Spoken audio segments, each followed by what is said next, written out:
The term child labor refers to the work that deprives children of their potential, dignity, as well as their childhood. It harms their psychological and physical development. It is both morally and socially harmful and dangerous to them. Trafficked children are subjected to prostitution, forced into marriage, and illegally adopted. They provide cheap labor or unpaid labor. They are forced to work as house servants and beggars.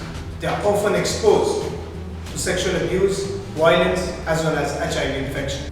According to the consensus of 2011, 10.1 million children in India are indulged in child labor. Globally, 152 million children are involved in child labor, which makes 10 out of 1 children involved in child labor in one or the other way.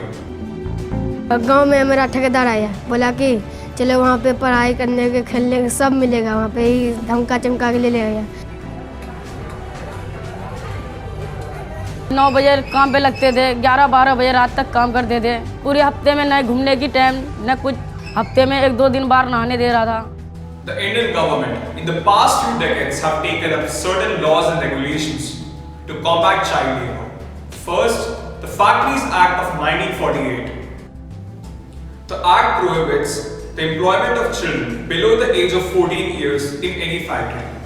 This act determines who, when and how long can pre-aged adults be employed in any factory or any workplace.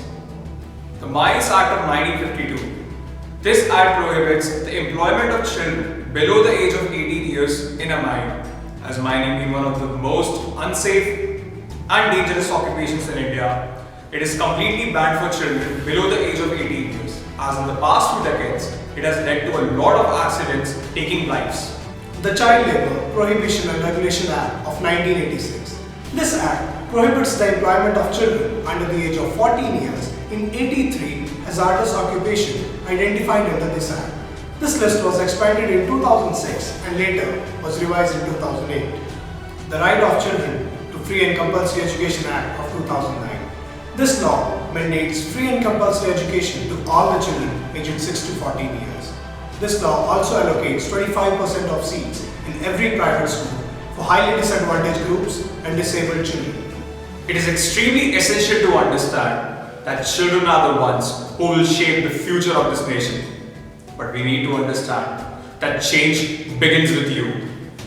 Let's begin by not accepting child labor, not on the fields, mines, factories, domestic settings, and not even in the services we consume. But real change requires more. This is why we call on governments, businesses, and consumers worldwide to shoulder their responsibility towards a child labor-free world.